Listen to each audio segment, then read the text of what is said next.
실외 조명으로 인한 장애광을 막기 위한 지침서인데요. 불편하고 시야를 방해하는 인공 조명. 그 중에서도 밤의 빛 공해를 제한합니다. 왜 이런 규정이 필요했던 걸까요? 이에 대해 국제조명위원회는 인공 조명의 과도한 사용이 생태계를 교란한다고 봤습니다. Also durch die Lichtverschmutzung die Problematiken einmal bei der Umwelt, das heißt die Tiere typischerweise sind oft nachtaktiv, das heißt deren Rhythmus wird vollständig durcheinandergebracht.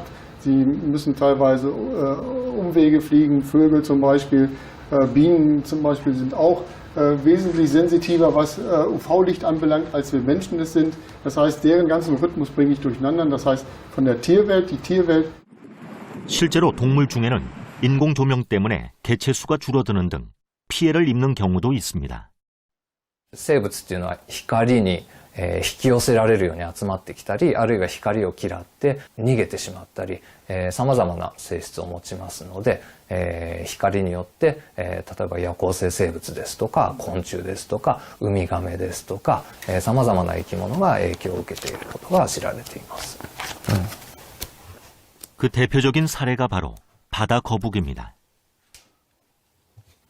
この写真はウミガメがたくさん産卵してきている砂浜の写真なんですけれども、この夜の写真をご覧いただければわかるように、周囲にあるたくさんの照明が砂浜を照らしてしまって、ウミガメの産卵を阻害しているという状況になっています。 바다 거북은 주로 밤에 육지로 올라와 모래사장을 파내고 알을 낳는 습성이 있기 때문입니다. 子ガメっていうのは最も明るい方向に向かいなさい。そちらが海ですよという本能が備わってるんですね。街明かりを使ってしまうと、そちらの方が明るいので、そっちに向かって引き寄せられるように歩いていってしまうと。で、こっちは子ガメの足跡が写ってるんですけど、これぐるぐるぐるぐる子ガメが迷走してる。迷ってる様子なんですね。子ガメは卵から生まれて、普通はまっすぐ海に向かって歩いていくんですけど、光が周りにたくさんあるもんですから、迷ってしまってこうやって砂浜をずっと迷走してるっていうその足跡の写真です。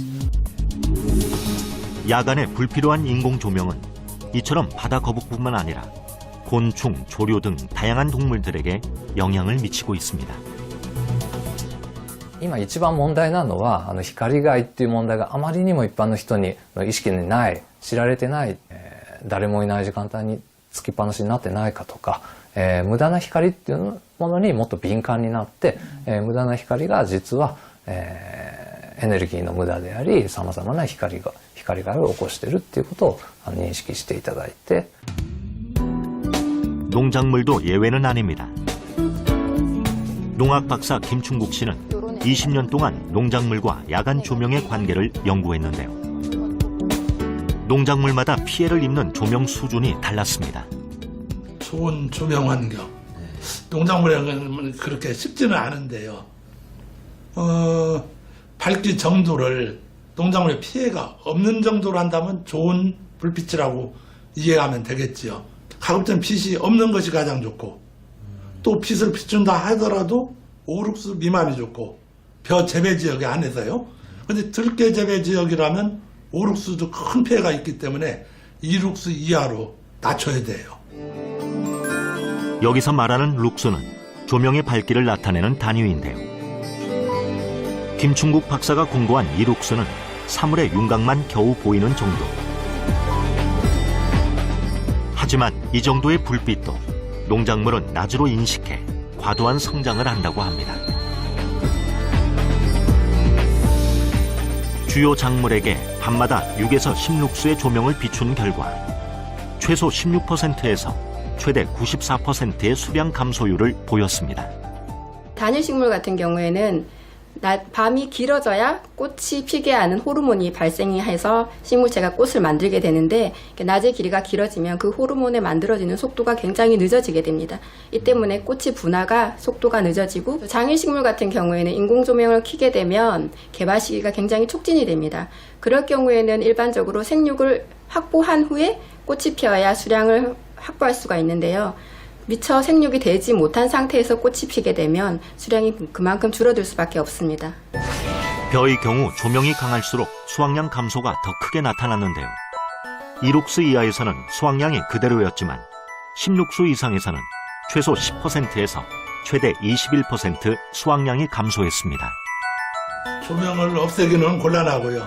어느 정도 밝기를 유지하되 농작물에 피해 없는 정도를 밝히는 것이 가장 좋은 방법이고 LED 등을 잘 활용해서 각도를 조절해가지고 결국은 방향을 조절하는 거죠.